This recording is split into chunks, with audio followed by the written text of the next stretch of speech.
Mr. Bill O'Reilly is joining us today at an earlier time. We appreciate his flexibility. A lot happening on today's show, and I really felt it was important to get Bill's take on a couple of things.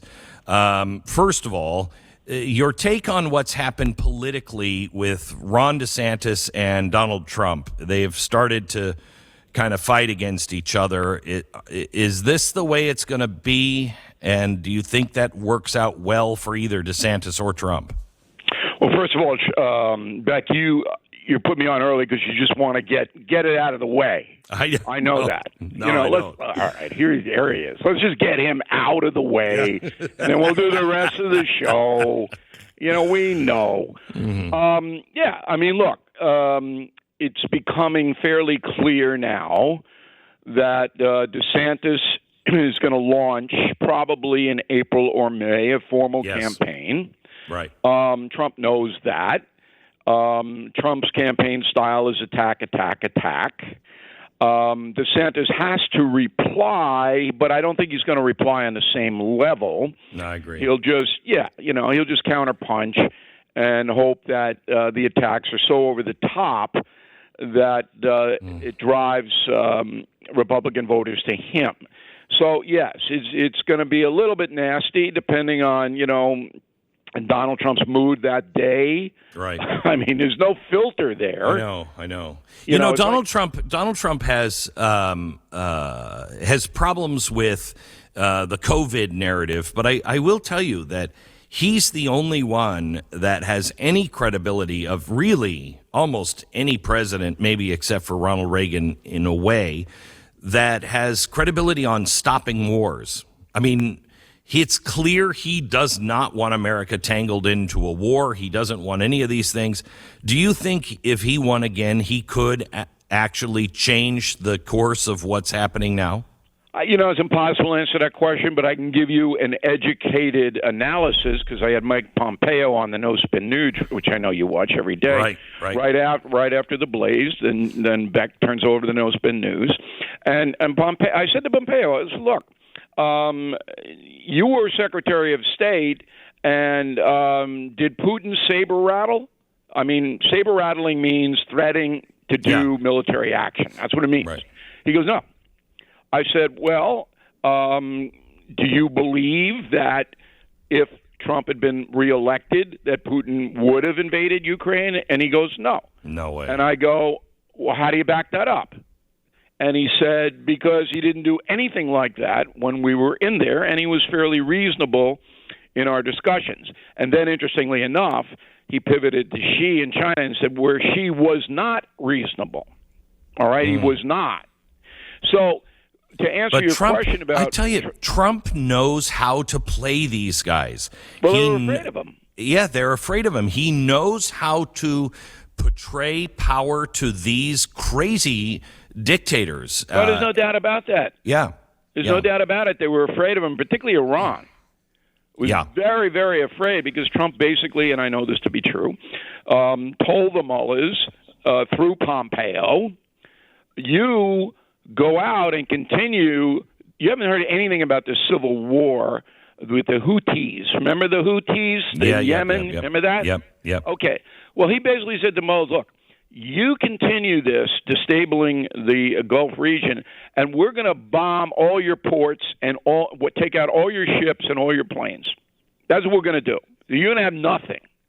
And then he told the Taliban, you kill one more American. Yep. All right? One more. Yep. And we're going to come in and just carpet bomb where you are. And they believed him.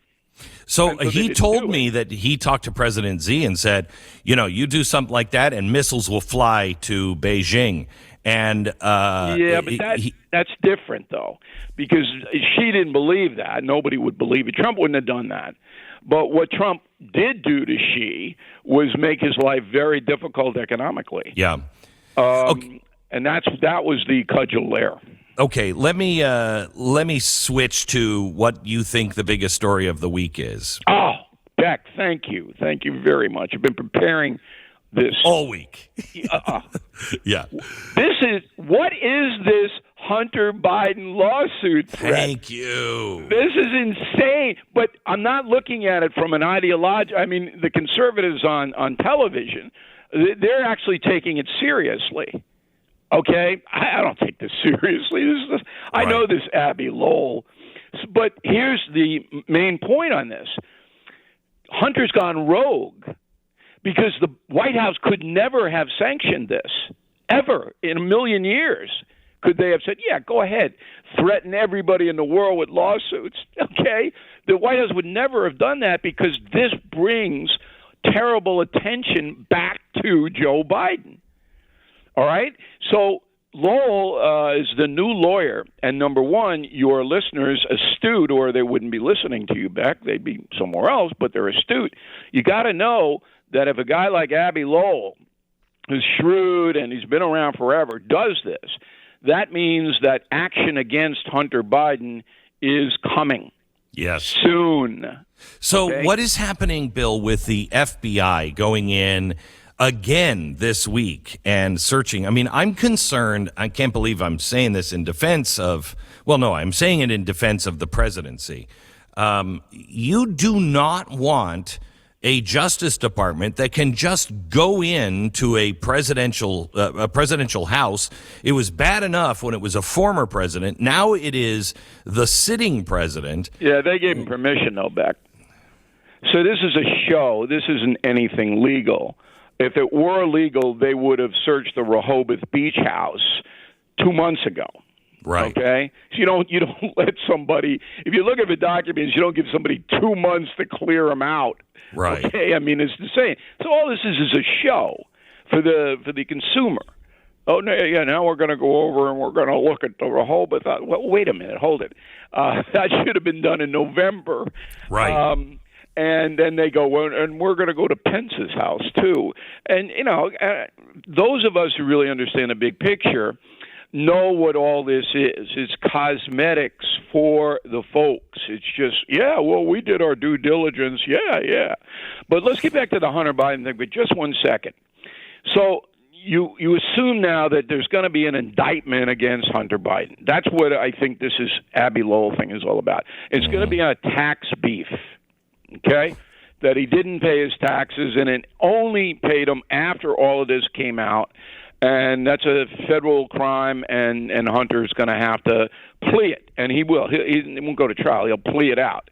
But in the meantime, to mask that, all right, to mask that big story, because it will be big, Lowell goes on the offense and says, oh, this is just a fishing expedition. They had to come up with something, and the bigger picture is that my client, Hunter Biden's rights have been violated, blah, blah, blah, blah, blah. But it's less than 2 years, we're going to have a new president, and less than a year, we're going to have a presidential primary in New Hampshire. So Biden doesn't want to continually have to be defending or even hearing about his son Hunter. Mm. And this extends the story 2-3 months now. So to me, I'm sitting here going, Biden and Susan Rice, who's running the country, by the way, now that Klain is gone, she's running the country. I'm sure they had no idea this was coming down. And that's an interesting family dynamic, Beck. Mm. Okay, let me ask you one more question on this one is on Kathy Hochul. What is her deal? She just introduced a $227 billion budget. It includes higher payroll taxes plus a cap-and-trade program on CO2. So it's going to cost a lot more money. And then on top of that, let me see here, she also wants to cap electric bills at 6% of income for households that replace gas appliances. So the war on gas stoves is real. However, 45% of New York's energy comes from gas. What the hell is she doing? Well, you're going to have new neighbors with New York accents pretty soon down there in Texas, Beck. Yeah, I know. I mean, look, Kathy Hochul is a machine politician going all the way back to Tammany Hall. New York has always been a state that's been dominated from Chester Arthur, who I know you know very well, Chester Arthur, love him. on and on and on, by the Democratic Party. And now the Democratic Party is more radical left than ever before. And Governor Hochul is not an intellectual genius. She doesn't understand unintended consequences of her action. You can put things in front of her and say, look, you raise taxes again, you're going to lose another 2 million people to Florida and Texas and Tennessee and the Carolinas. And she goes, well, we don't really need them anyway. Okay. So it's a disaster here because it's like Illinois and California. Is what it is. The progressives have hijacked the state, and they're ruining it, and the people who can move are moving. It's amazing. Bill O'Reilly, thank you so much. Bill O'Reilly, you can find him every day in his No Spin News at BillO'Reilly.com. And he's also the author of many killing books. Killing the Killers is the latest one that is out. All of his books, I think, are must-reads. There's 17 million books in the Killing series in print now. Bill O'Reilly, thank you so much. We will talk to you again next week. All right, Beck, thanks. You got it. Bye-bye.